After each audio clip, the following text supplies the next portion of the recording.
आज हम लोग कक्षा 10 हिंदी काव्य के बारे में अध्ययन करेंगे और उसमें हम लोग सूरदास जी के पदों की व्याख्या, जैसा कि पिछले वीडियो में चल भी रहा था, तो आज हम लोग उन्हीं के पदों की व्याख्या करेंगे।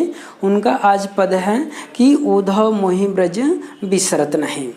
इस जो है पद में जो है उद्धव जी जब गोकुल वापस आते हैं, गोकुल में जब आते हैं तो उनको गोकुल आते समय भगवान श्री कृष्ण जी उद्धव जी से जो संदेश भेजते हैं, उद्धव जी से जो बातें कहते हैं, उसी का यहाँ सूरदास जी ने वर्णन किया है कि उद्धव जी से कह रहे हैं कि हे उद्धव मोहि ब्रज बिसरत नहीं।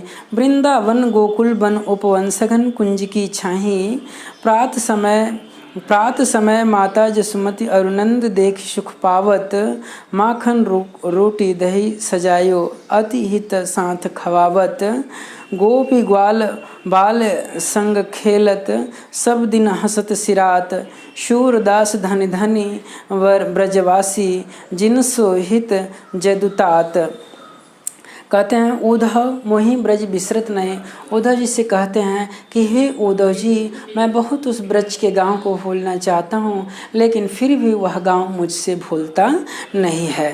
मैं बहुत चाहता हूं कि उद्धव ब्रज को मैं भूल जाऊं, लेकिन फिर भी वह उद्धव जी वह गांव भूलता नहीं है। उद्धव मोहि ब्रज बिसरत नहीं। वृंदावन गोकुल बन उपवन, वृंदावन का वह गोकुल, वह वन, वहाँ का उपवन, सघन कुंज की छाही, वह घने झुरमुटों की छाया भूलता ही नहीं है। प्रातः समय माता जसुमती अरुनंद देख सुख पावत। सुबह होते ही माता जसोदा और नंद बाबा को देख करके जो मुझे सुख की अनुभूति होती थी, उस अनुभूति को मैं भूल नहीं पाता। कहते हैं माखन रोटी दही सजायो अति हित साथ खाओ। जैसे ही सुबह होता था, माता जसोदा माखन रोटी और सजाओ की दही अत्यंत प्रेम के साथ मुझे खिलाया करती थी। अति हित साथ खवावत। और गोपी ग्वाल बाल संग खेलत सब दिन हंसत। गोपियों और ग्वाल बालों के साथ खेलते खेलते और पूरा दिन हंसते हंसते जो बीत जाता था, ये बातें भूलता ही नहीं है।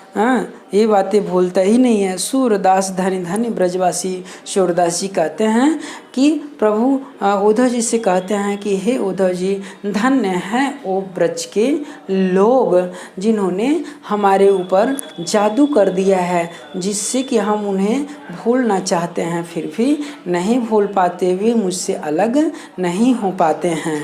फिर नीचे वाली पंक्ति में कह रहे हैं उद्धव मन न भय 10-20। जब उद्धव जी जब गोकुल में पहुंच जाते हैं, गोपियों को समझाते हैं कि आप श्री कृष्ण का ध्यान न करके उस निराकार ब्रह्म का ध्यान करो। उस निराकार ब्रह्म का ध्यान करो और उसी निराकार ब्रह्म का ध्यान करने से तुम्हें उस श्री कृष्ण की प्राप्ति हो जाएगी। तब उद्धव जी से गोपियाँ कहती हैं कि हे उद्धव मन न भय 10-20। हे उद्धव जी, हमारे पास 10-20 मन नहीं है, मेरे पास एक मन है, 10-20 मन नहीं है। एक होतो सो गयो श्याम संग। मेरे पास एक मन था, वह श्री कृष्ण के साथ चला गया है। हे उद्धव जी, हम लोगों के पास 10-20 मन नहीं है कि एक मन उनके साथ, एक मन उनके साथ, एक मन उनके साथ लगा दूं। मेरे पास एक मन था और वह मन भी भगवान श्री कृष्ण के साथ चला गया है। एक होतो सो गयो श्याम संग। अब को आराधे ईश, अब किस मन से इस निराकार ईश्वर की आराधना करूं? निराकार ईश्वर की आराधना करूं। इंद्रिय शिथिल भई केशव बिन, ज्यों देहु बिन शीश।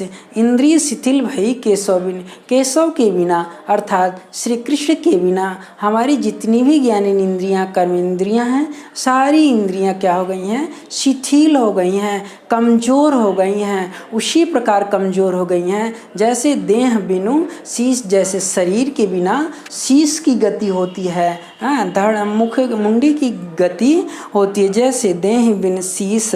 आशा लागी रहती तन श्वासा जीव वही कोटि वरिस। उनके आने की आशा से आशा लागी रहत तन श्वासा, उनके आने की आशा से मेरे शरीर में जो श्वास की गति है वह अभी तक चल रही है और उनकी प्रतीक्षा में हम लोग कोटि वरिस तक जीवित रह जीव वहीं कोटि वरिस करोड़ों वर्ष तक कई वर्षों तक जीवित रह सकती हैं। तुम तो सखा श्याम सुंदर के तुम तो सखा श्याम सुंदर के सकल जोग के इस। अरे उद्धव जी, आप तो श्री कृष्ण के मित्र हैं, आप तो सखा श्याम सुंदर के, आप तो श्याम सुंदर के क्या हैं, सखा हैं, मित्र हैं, सकल जोग के इस संपूर्ण योग के क्या हैं, स्वामी हैं। शूर श्याम शूर हमारे नंद नंदन बिनु और नहीं जगदीश। सूरदास जी कहते हैं कि गोपियाँ उद्धव जी से कहते हैं कि हे उद्धव जी, हमारे लिए केवल नंद के नंदन है, अर्थात हमारे लिए एकमात्र श्री कृष्ण हैं और उनके अलावा हम लोगों का इस संसार में कोई ईश्वर नहीं है। इस तरह से जो है वे प्रार्थना उनसे उद्धव जी से कहते हैं।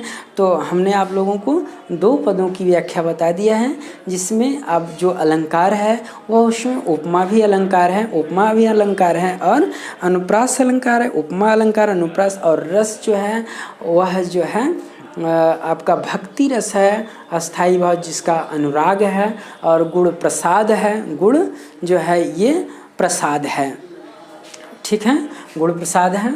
और जो रचयिता है वो सूरदास जी हैं और शीर्षक आपका पद से लिया गया है।